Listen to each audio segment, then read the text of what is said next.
Well, good evening, everyone, and thank you for attending. So far as the Royal Mint is concerned, the gold coinage as currency is forever dead. These are the words of Deputy Master of the Royal Mint, Sir Robert Johnson, at a lunch in the City in June 1933. After having struck, he continued, something well over 1,000 million sovereigns, we feel we have earned our rest. These comments certainly have the feeling of an obituary for the famous gold coin, the sovereign, which had been the chief coin of the world in the 19th century. Last struck in any meaningful way in London in 1917, Johnson had every reason to believe in 1933 that the coin was due to be consigned to the pages of numismatic history.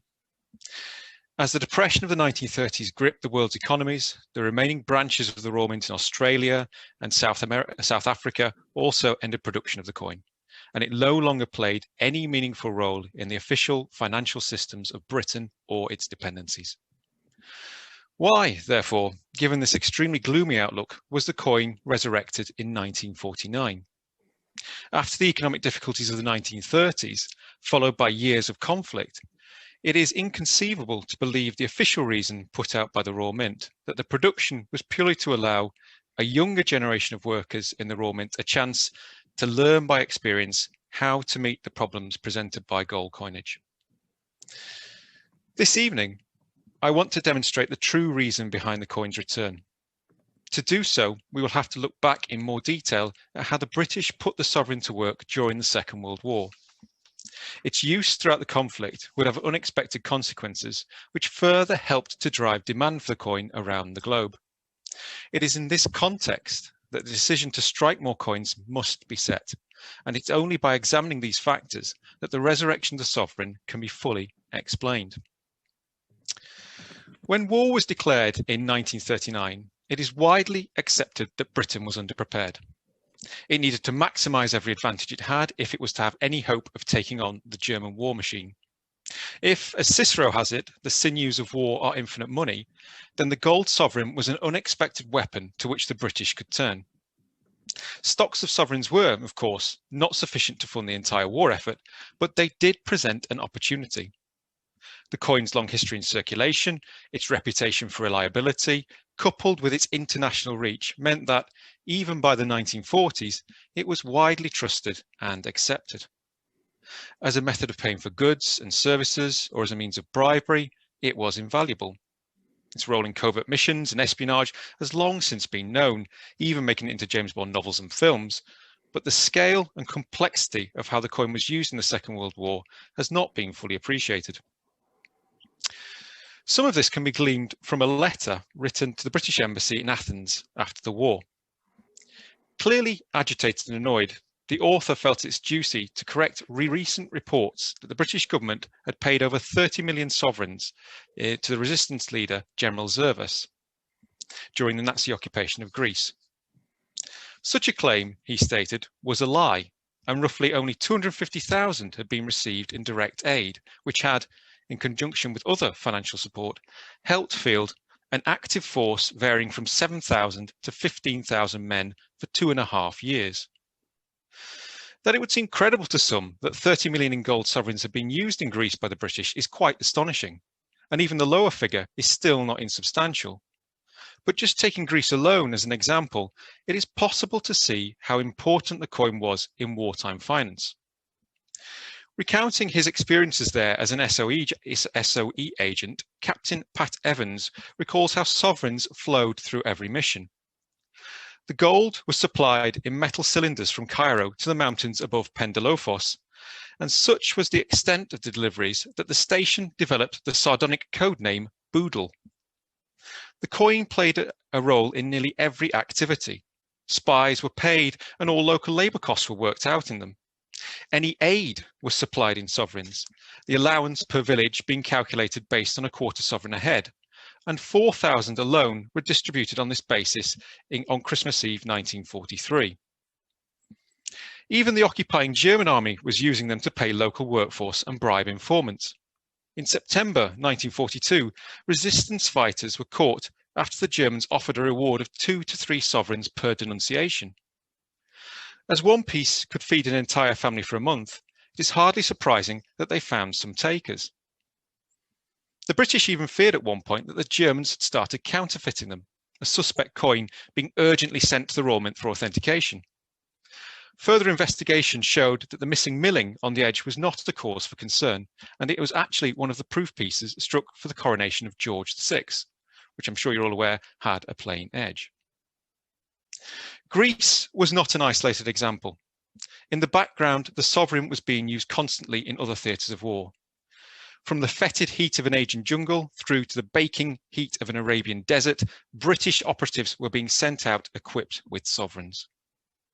An urgent telegram was received in July 1942 requesting 10,000 for several intelligence parties, which was shortly to be sent into Burma. The message made it quite clear that the coins were essential to the success of the mission. No other currency would do, silver being too heavy and notes useless, and that a similar request had been rejected a year earlier for gold sovereigns in Iraq. Nor was the coin's use limited to just British forces. As has already been seen, the Germans had used them in Greece, and they tolerated the black market trading of the coin in occupied Paris as it allowed them access to foreign gold. Whilst certainly not bought as extensively as American Eagles or French Napoleons, between July 1943 and August 1944, just over 50,000 were obtained by representatives of the Berliner Handelsgesellschaft Bank, the body used by the Germans to front the trading of these coins. By 1944, the American government was even making requests to the Foreign Office for $500,000 worth of the sovereigns to be sent to New York. It was a request which the British treated rather coolly, owing to the lack of clarity provided over their ultimate destination, although the belief was that they might be used for bribery purposes in the Middle East or in Asia. Large numbers would therefore be routinely used to finance covert activities, and in 1943, a memo referred to the constant need of sovereigns for special purposes connected with the war effort all over the world. But the coin was being deployed in other, less obvious ways. It is clear that it was an important tool in allowing the British to wield soft power, helping to win over the hearts and minds of the local population, particularly in the Middle East. The coin was routinely distributed in large numbers to pilgrims making their way to holy sites within the regions, 160,000 pieces being used in 1943 for this purpose alone, and it was noted that on the pilgrimage to Mecca, gold was routinely used as a medium of exchange. In addition, there was a more practical purpose that it played in helping to support the economies of countries allied to Britain. It was viewed as an invaluable and at the same time economical means of transferring substantial sums to the Balkans, and it constitutes the most efficient approach for post-occupational work throughout the Arab world and Persia. In that vein, a subsidy of just over 200,000 sovereigns was paid to Saudi Arabia throughout 1943 to help stabilise the nation's currency. This granted the British a degree of leverage in shaping Saudi economic policy. The supply of sovereigns was theoretically tied to the fundamental reform, and they were only given on the condition that a currency board would be established which would issue new Saudi Arabian notes. When this arrangement was thrown into question, it became all too obvious how heavily reliant on the coin countries in the region were. Failure to develop its own new stabilised currency would have serious consequences for the supply of sovereigns in Saudi Arabia. Rather than a one-off payment, it was estimated that, in order to keep the country's economy stable, the demand could well equate to around 100,000 sovereigns every 2 months for an indefinite amount of time, something which was not entirely palatable to the British. The coin also played an important part as a hedge against inflation in the Levant states, a problem that was being caused by the large troop buildup in the region. All these soldiers needed supplying, and money poured into the area to purchase crops and obtain all the goods and tools necessary to wage war.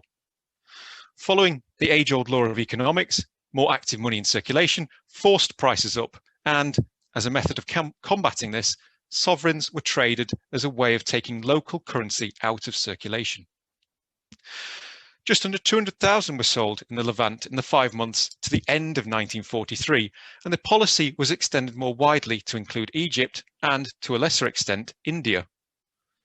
One aspect that was quickly picked up once sovereigns began to be used in this way was that these coins could actually be sold at a significant premium above their gold value, often in the region of 50%. For a cash-strapped nation, this was obviously quite appealing. Between the months of October to December 1943, when coupled with the sale of some Toller bars as well, sovereign sales generated enough local currency to cover the entire British military expenditure in the Levant area. I hope by now I have managed to convey something of the complexity, but also the sheer scale of the sovereign's uses during the conflict. From the late autumn of 1942 through to the winter of the following year, 1.75 million sovereigns have been used by the British in the Middle East alone. The need for them remained ever present throughout the war, but this demand presented a significant supply problem. As early as May 1942, the Bank of England were growing concerned that their existing stocks of sovereigns would be insufficient to meet demand, and it was a situation which continued to get worse over that summer. Naturally, this led to questions being asked regarding the production of new coins. Without reference to the Royal Mint in London, the Bank of England approached the Canadian Mint in May 1942, requesting 1 million new pieces.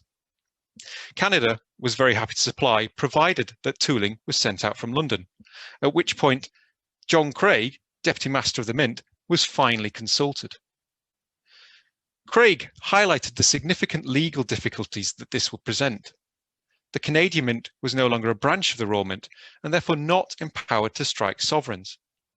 A number of approaches were subsequently considered, including using defence regulation powers to re-establish Canada as a branch or setting up production in Bombay, as technically the proclamation of 1917 establishing it as a branch mint had never been cancelled. Wishing to avoid the attention that either move would cause, the Australian mints were also considered. The issue of transporting large amounts of gold coin to the rest of the world in wartime proved too much of a barrier to this proposal.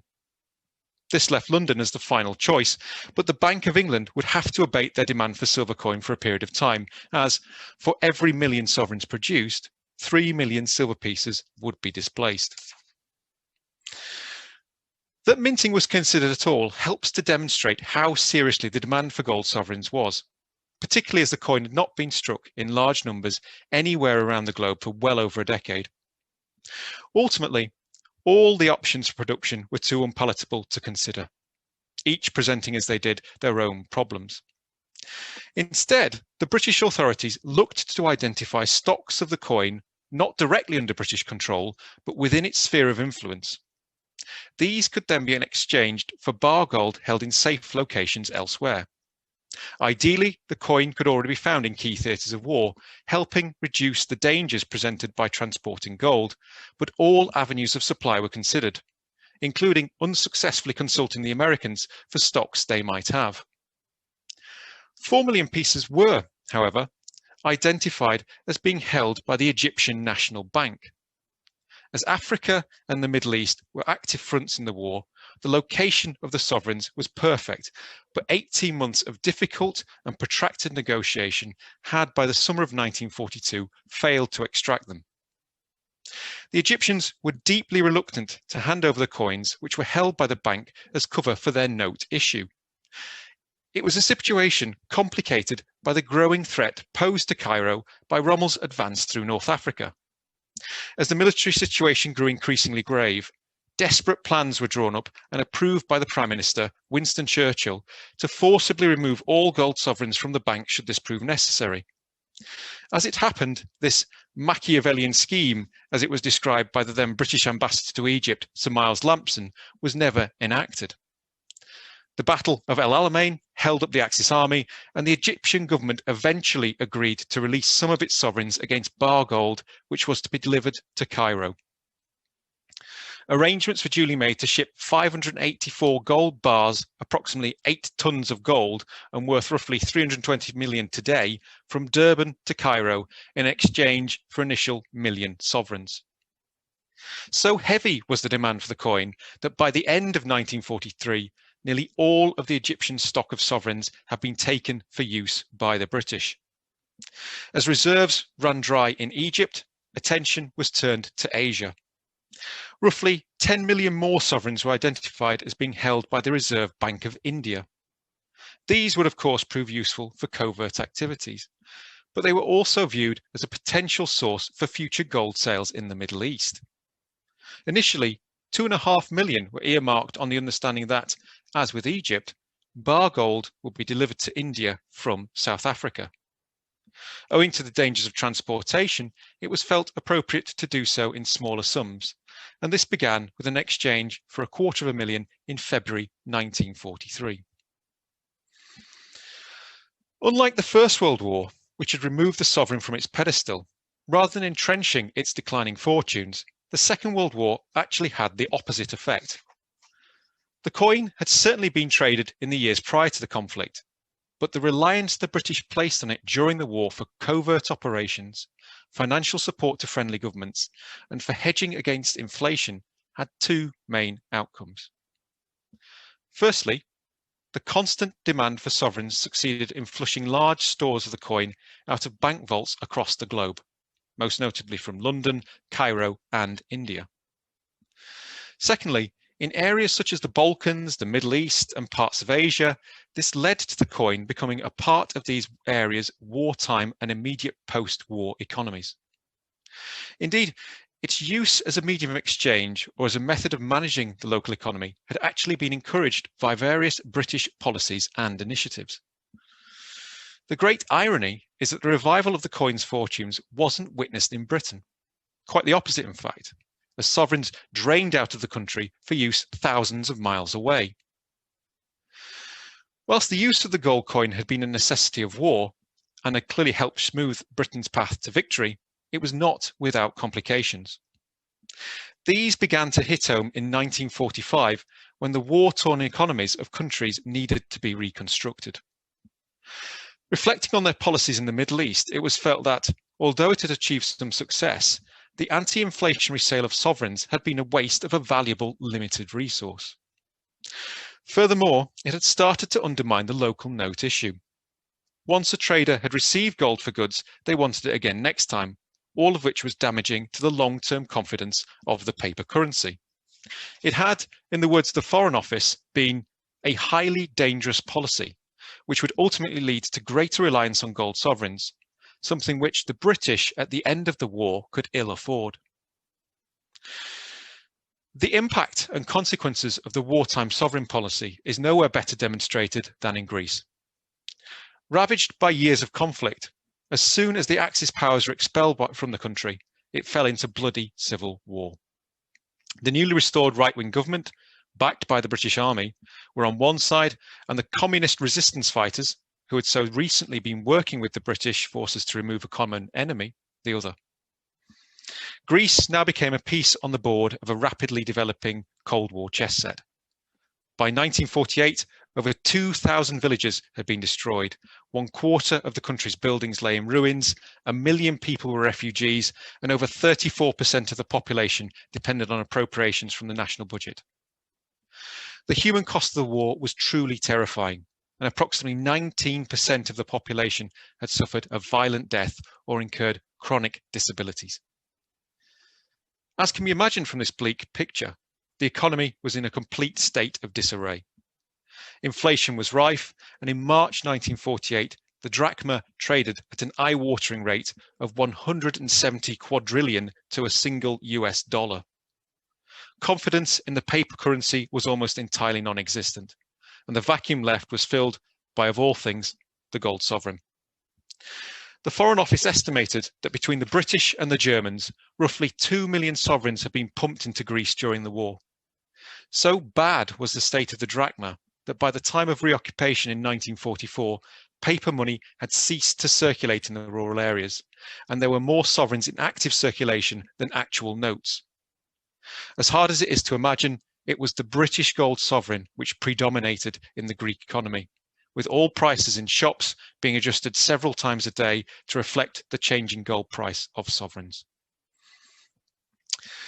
The challenge that the newly restored Greek government and its British backers faced was to try and retain some semblance of confidence in the drachma whilst attempting to maintain a degree of control over inflation. In order to achieve this in the short term, the Greek government sought to back up confidence in the economy by maintaining the supply of the one thing that the population trusted, the sovereign. It began a highly controversial policy of selling the coin directly from the Bank of Greece to the public. Whilst it was much hated by the British authorities, they realised that it was the only immediate way of maintaining economic stability. It was understood that a complete economic collapse would lead to catastrophe. If the Bank of Greece stopped selling gold, as was noted in May 1946, whatever else may be done, the lid is certain to come off prices. Generally, cessation or threat of cessation spells disaster. As the new lines of engagement were being shaped for the rapidly developing Cold War, the last thing that the British and the Americans wanted was for another country to fall to communism. With an active communist resistance in the country, it was felt that economic collapse could be the tipping point for this to happen. It is, as was stated in a memo of 1946 regarding the effects of unconstrained inflation, the poorer classes who will suffer first and most, and one can imagine what will be made by the communists of this. The Greek army, police, and gendarmerie would also be hit. The shaky semblance of the economy must be maintained, and therefore sovereigns must be sold, or at least until such time as the Greek government could make the necessary reforms to help stabilise the drachma and increase its tax revenues. The problem with this policy, as with their use during the Second World War, was that the supply of sovereigns was not inexhaustible. The Bank of England, who orchestrated the request for coin, only had access to a limited number, and the potential pool had been badly drained by years of conflict. On numerous occasions, the Greek government was made aware of the tight supply, as repeated appeals were made to them to restrain sales of the coin. Despite these pleas, the Greeks proved in equal part unwilling or unable to enact the necessary financial reforms to restore confidence in the currency. The situation continued unabated, and in the first 4 months of 1946, 1.2 million sovereigns had been sold to the public by the Bank of Greece. There were accounts of over 1,000 people a day queuing outside the bank, and at points sovereign sales were regularly exceeding 20,000 a day. The coin had become an unhealthy addiction for the Greek people and their government, and the British found themselves in a never-ending vicious circle. The more coin they supplied, the more was needed to meet increased demand. It was a cycle that could not be readily broken, the consequences should the supply end being considered far too great. At the rate the coin was being sold in November 1946, it was estimated that another 4.6 million would be required over the next year. A desperate scramble for supplies of the coin once again commenced. Stocks from the Bank of England's vaults were depleted down to what they considered a bare minimum necessary in the case of an emergency, and by the end of 1946, they believed they were down to the last 750,000 coin. The Bank of Egypt and the Reserve Bank of India were once again tapped for sovereigns, but Cairo was running dry, and there was a deep reluctance to expose India to a market, as it was felt that it would only stimulate their demand for the coin. At the same time as British authorities were searching, the Greeks were making their own covert inquiries. In a move that demonstrates their sheer desperation, the British had to intervene when the Greek government approached the South Africans to request that they strike sovereigns on their behalf. A similar request was even made for the cost of minting more gold coins to the American mints. As the psychological hold of the sovereign over the Greeks was so strong, it can only be assumed that this related to the production of sovereigns. This hold is nowhere better demonstrated than when the Canadians offered to step into the breach and supply them with quantities of gold Canadian and US dollars, a request that was flatly returned down as no other coin would do but the sovereign. Unsurprisingly, the Royal Mint was approached twice during the Greek crisis with requests to strike more gold sovereigns. On the first occasion, in 1944, sovereigns were once again magically produced from existing stocks by the Bank of England. Later, in 1946, Craig, was unable to find the capacity for at least 6 months owing to the work being undertaken to switch from silver to cupronickel. But the Perth Mint were able to produce the coin at a rate of $250,000 a week. Planning got sufficiently advanced as to go as far as conversations over the provision of tooling and what effigy and date should appear on these coins. Taking into account that these coins would need to be accepted by the Greek public, Craig felt that the choice to be psychological and political as much as practical.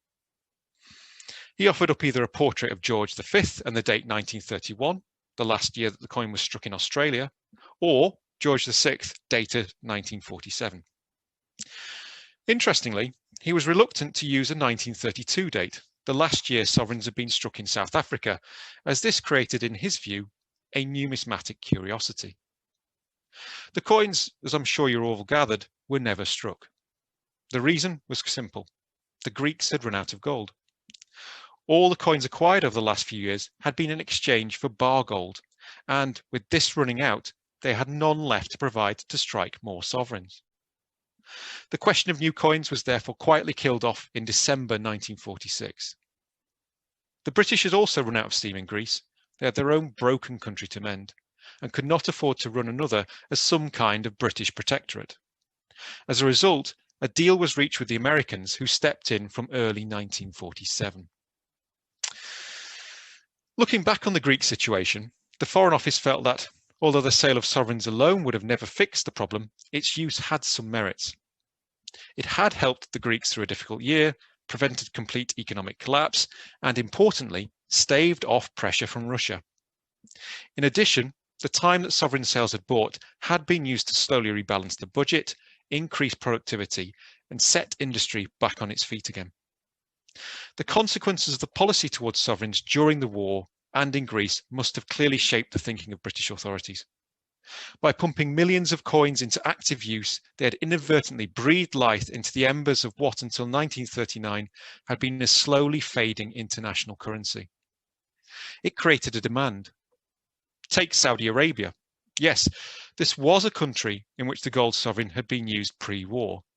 But so entrenched was the coin by the late 1940s that when Ibn Saud leased a valuable oil concession to the Arabian American Oil Company, or Amraco, the terms were payment of 4 English shillings in gold for each ton extracted. A newspaper report from 1949 showed that in order to meet the terms of the agreement, you had the somewhat bizarre situation of the United States government desperately searching for 10 million gold sovereigns. A deal was eventually brokered by them on behalf of Amraco to purchase the coins from, of all places, Perón's Argentina. In a further turn towards the bizarre, owing to US law at the time, the coins had to be stored in Canada, it being illegal to hold foreign gold coin in the United States. Although from a newspaper, there appears to be a degree of truth in the account, as in a letter to the Mint in 1950, a Treasury official noted in a recent article in the Times, it recounted how US operational aircrews over Korea were being issued with sovereigns, which he stated doubtless came from stocks which the United States took over from the Argentine. They had not asked us for any. It is in this context that the resumption of sovereign production in 1949 must be set. Strategically, the coin was a hugely significant weapon and could be deployed to great effectiveness for a whole range of uses. In the event of future conflicts or financial crises, it could, within certain regions of the world, give British forces an edge or the British government important leverage. That said, the British were deeply reluctant to engage in any meaningful way to support or grow the apparent demand created. This, after all, is an era of British international retreat, and put quite simply, it had no appetite and nor could it afford to support the active international circulation of gold sovereigns. Look how difficult the situation in Greece had become. Even though they weren't paying for the gold sovereigns provided, having to source them was a heavy burden for the British authorities to shoulder. In the immediate post-war years, Britain did not want to feed the demand for more sovereigns. The financial might it had exercised in the late 19th century glory days was long since gone, and it had its own more pressing domestic issues. Despite this, in the event of an international emergency, the position that the coin held in many corners of the globe was simply too important not to be utilised. At some point, more would have inevitably been struck, particularly as by 1947 the Bank of England's stocks had been all but exhausted down to a bare minimum. Nor could it rely on tapping up stocks within its sphere of influence, as these had been severely depleted, and, importantly, many of the countries were now severing official ties with Britain. Imagine the reaction if the British had tried to raid the Reserve Bank of India for its stocks of sovereigns after independence. It was completely unthinkable. Officially, the request to produce more sovereigns does appear to have originated from within the Royal Mint. The Deputy Master, our friend Sir John Craig again, wrote to the Treasury in late 1948 requesting that a small experimental coinage of gold sovereigns be struck, as, in a few years, they would have lost the men who had the practical experience of striking gold coins. This know-how, as he refers to it, once lost, will be long and probably costly to reacquire. To maintain this knowledge, an order for 100,000 pieces was recommended, which could be commenced in the late summer of 1949. Whether Craig was being lent on to make the suggestion, or whether it came completely of his own initiatives, we will never know. But he certainly had the backing of the Bank of England for his request, and it came at the very end of his tenure in office. Despite this, with or without encouragement, there are very practical reasons why he would have been concerned about the loss of such knowledge. Craig had lived through no less than 4 inquiries about the production of sovereigns during and immediately after the war, often in response to some imminent crisis and with a degree of emergency. The loss of this experience would severely hamper efforts to produce gold coins, particularly in a crisis, and being privy to previous conversations, he was well aware that, in his words, the possibility of a national or international gold coinage at some future date could not be excluded. Whilst approval was granted swiftly in early 1949, the actual number and date of these pieces Whilst approval was granted swiftly in early 1949, the actual number and date these pieces would bear did generate some discussion. The Bank of England were particularly keen to add more to their standing reserve, and the possibility of an extra 2 million pieces was mooted, a number which the War Office and the Treasury did not agree on. The date of these coins was also contentious. Craig, just before he left his role as Deputy Master, had been very happy to recommend a date of 1925. Clearly, it was a topic that the Treasury were not overly interested in investigating in detail, readily agreeing to his recommendation and urging that this not be raised with the Treasury Solicitor or the Bank of England for discussion. The freshly appointed Deputy Master, Donald Wardley, who picked up the baton from Craig in early 1949, undoubtedly had some reservations about his predecessor's recommendation, believing that the coin should be given a current date. In a somewhat testy reply, the Treasury's Sir Edmund Compton was in no mood to discuss the matter. Obviously laying down the law to the new man, he observed that, in forming a view on the date question, the Treasury starts from the point that the only good reason for your minting sovereigns is for the war chest requirement. The coins, when made, will be used for the war chest or not at all. It follows that they should take whatever form is suitable for the war chest, and if the war chest requires a 1925 coin, it follows that we must look for your cooperation in producing this article. By April, all the relevant parties had been wrangled, and it was agreed that 100,000 new pieces would be struck, dated 1925. As discussions around the matter demonstrated, the date was evidently of some importance. In a note to the Chief Clerk, Wardley confirmed that the War Office would have nothing but 1925 coin, and we must pocket our scruples. It does, of course, make sense when the use of the coin is considered. In order to make these pieces suitable for espionage or during war, there had to be a guarantee that they would be accepted, and it made sense to adopt a portrait with which people would be highly familiar, namely that of George V. There were other factors as well.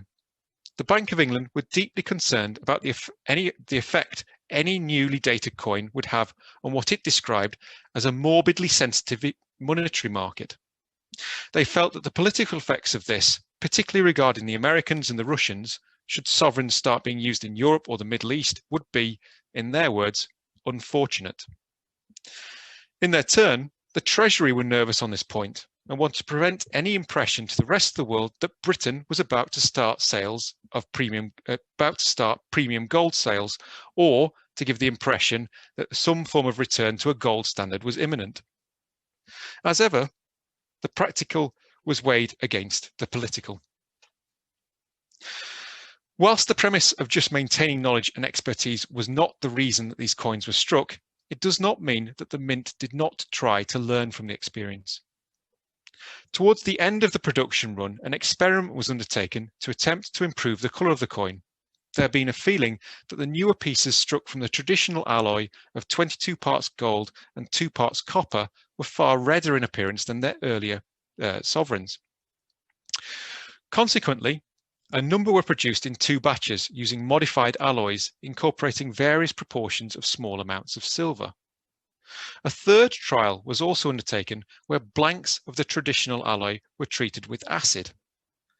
For all these experimental pieces, the 1925 dated dies were discarded and new tooling dated 1937 bearing the effigy of George VI was prepared.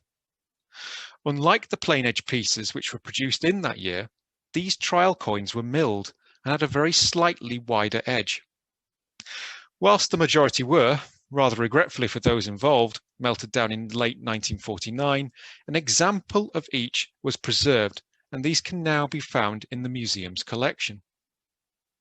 The whole process was, however, evidently beneficial.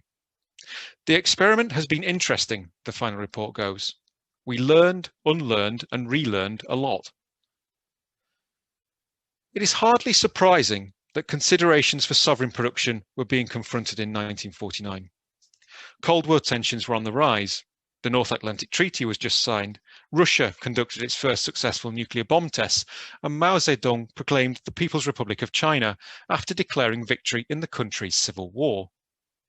The thoughts of individuals on many fronts naturally turned towards the need to prepare for an international emergency, and even possibly war. This mentality is again demonstrated the following year and explains why more 1925 dated coins were struck after the initial batch. In August 1950, only 2 months after the start of the Korean War, the Treasury contacted the Royal Mint to investigate the position regarding the production of more sovereigns. Whilst there was no immediate demand, they were anxious to explore the question. The time may come, as the letter goes, when we want sovereigns and want them quickly. In particular, they sought to develop the lines of communication that they could use with the public. It was felt that the previous bogus explanation, as they put it, could not be reused, as conducting several years of striking in order to keep skills alive would stretch its plausibility to breaking point. Between August 1950 and June 1951, the various branches of the armed forces were consulted on their expected demand for sovereigns, as too was the Bank of England. At a meeting of the Treasury, the Bank of England and Mint officials in June 1951, it was agreed that 750,000 more coins would be produced. The Mint reassured the bank that, in the event of an emergency, it could strike 1 million sovereigns a week within a month or so of starting the operation, and this alleviated their initial demands for a much larger number to be stockpiled. In order to attempt to conceal the true scale of the operation from the public, it was decided to spread production over 2 years, 1951 and 1952, enabling it to be split between 2 trial of the picks ceremonies. Following the unexpected death of Donald Wardley, the newly appointed Deputy Master, Lionel Thompson, was determined to dig his heels in over the date. He felt that the excuse of keeping craftsmanship alive could be legitimately stretched, but he was deeply concerned that using a 1925 date was moving the sovereign into the same territory as the Maria Theresa Thaler, and wanted explicit sign-off from ministers before he proceeded. Ultimately, the Financial Secretary felt unable to sign off on a current date coin, and instead opted for the 1925 date. Issuing a new proclamation, he felt, would have only led to unwanted financial questions about the return to a gold standard, and it was felt best given the coin's use to keep publicity to a minimum without unduly trying to hide production. Consequently, just under 750,000 sovereigns were added to the Bank of England's growing war chest, finally bringing to a close the story of the 1925 dated sovereign. At the heart of tonight's talk is the concept of power. Over 100 years of active circulation throughout the 19th century meant that millions of sovereigns around the globe had learnt on their mother's knee that the sovereign was something that could be relied upon and trusted. In some ways, it was the ultimate expression of British imperial might. It reached places that no other diplomat or soldier ever could. The First World War ended the sovereign's time in circulation, but that reputation did not just disappear overnight. The economic shock of the 1930s meant that Robert Johnson's statement at the start of this talk was certainly true for him. Forced into vaults, on a course to be gradually melted down and probably turned into bars, it would certainly have looked like the coin was in its twilight years. In an ironic twist, it was another war that revived the coin. As the British exploited the coin's reputation, it became almost the economic equivalent of the Swiss army knife. Many millions were used throughout the conflict, flushing the coin into active circulation, creating demand, and if nothing else, entrenching the coin's economic importance.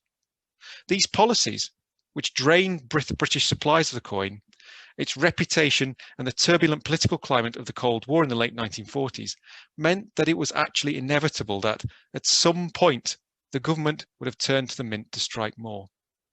As an economic weapon, the sovereign was simply too important. Thank you.